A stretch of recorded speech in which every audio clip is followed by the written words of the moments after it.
Alors, tout d'abord, pardonnez les cheveux mouillés. Excusez la tenue.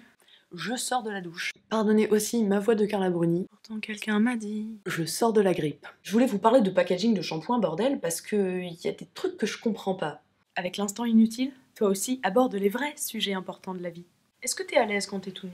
Mettons, quand tu te dépoiles pour rentrer dans ta douche, c'est a priori un moment que tu veux passer tout seul.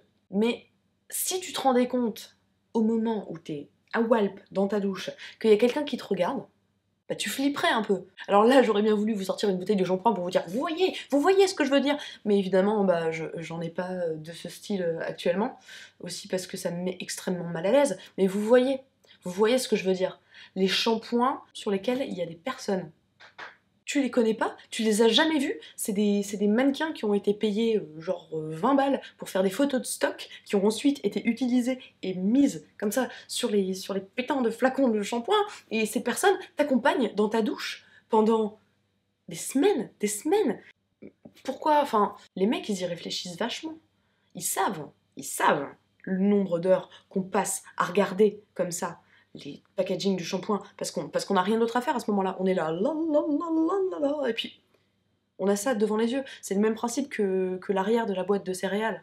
T'es là le matin, tête dans le cul, céréales, puis tu le poses, et puis tu lis systématiquement ce qui est écrit sur ta boîte de céréales, tous les matins, tout le temps, tout le temps. Est-ce que la personne qui a pensé le visuel, le flacon de shampoing, ne s'est pas dit à un moment, ouais, en fait, peut-être que les gens, ils ont pas super envie, quand ils prennent une douche, de voir un visage qui les scrute de façon extrêmement intense. Et puis peut-être un jour, comme ça, dans la rue, tu vas croiser ce mannequin qui a été payé 20 balles, et tu vas te sentir à poil, tu vas te sentir nu, tu vas te dire, mais on a partagé une intimité, toi et moi, et cette personne ne te connaît pas. Je trouve que c'est un phénomène étrange. Et encore, il y en a certains que je peux tolérer. Tu vois, par exemple, la nana de Herbal Essence, qui est comme ça, genre, en train de jouir en se lavant les cheveux, parce que ne jouit-on pas toutes en nous lavant les cheveux, franchement. Et ben, elle est pas trop gênante parce qu'elle te regarde pas directement, tu vois. Par exemple, ce mec-là, donc, il regarde un peu ailleurs, il te regarde pas directement. Tu vois, il te fout la paix un peu. Il est genre, vas-y, coiffe-toi, moi je regarde vite fait ailleurs, je te montre juste comment on doit faire, tu vois. Ça va encore. Après, et là tu commences à tomber dans un truc un peu flippant, c'est ceux qui sont dessinés. Genre, hop, tu vois, polish. Ça a beau être un dessin, il est déjà limite flippant. Limite. Mais celui qui a la palme. Franchement.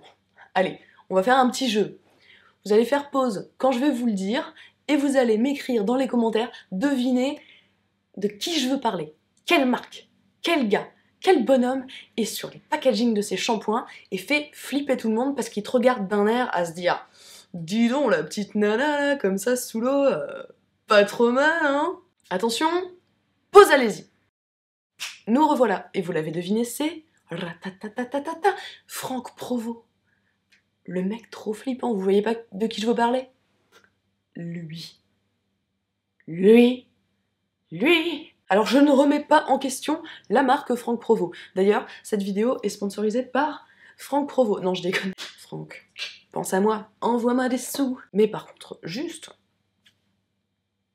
je suis désolée. Alors vous allez me dire, oui, mais c'est parce que c'est un nom. Comme c'est Franck Provost, bah il met sa tête parce que c'est la marque de lui, de lui-même. Et je vais vous répondre. Et Jacques Desange? Ben non. Eh ben non. Il a la décence de ne pas le faire. Il a la décence de te filer des trucs à lire si tu t'ennuies dans ta douche et de ne pas te foutre mal à l'aise en te regardant te savonner. Oui, j'ai un truc correcteur de blond alors que je suis rousse. Voilà. Hein. D'ailleurs, avant j'en avais un autre, mais je l'ai laissé tomber parce qu'il était beaucoup trop flippant. Là, tu vois, c'est encore pire. Ils sont deux, t'as l'impression carrément qu'ils discutent, quoi. Ils sont là. Tu trouves pas qu'elle a grossi récemment? Ah ouais. Non, laissez-moi me laver toute seule dans ma douche, s'il vous plaît. Voilà, je pense que j'en ai assez dit sur ce sujet extrêmement vaste. Si vous êtes en train d'écrire une thèse sur les personnes qui mettent des photos de leur tronche sur les packaging de shampoing, contactez-moi. Alors, je vous l'accorde, cette vidéo n'avait ni queue ni tête, mais il y a une raison cachée pour laquelle je la mets sur ma chaîne. Et vous la découvrirez plus tard. Hey, vous êtes encore là. J'ai oublié de vous dire, j'ai un micro, ça y est, j'ai acheté un micro, j'ai investi dans un micro, je suis super contente. Ça se trouve, j'ai pas encore bien fait mes réglages, donc pour le coup, n'hésitez pas à me dire si le son n'est pas bon, parce qu'avant ça me saoulait un peu vu que je le savais et que c'était juste une question de budget. Mais maintenant que c'est plus une question de budget et que c'est une question de réglage, n'hésitez pas à me dire s'il y a un souci avec le son. Voilà, sur ce, je vous souhaite une très bonne journée, une très bonne soirée, et je vous dis à très bientôt. Ciao!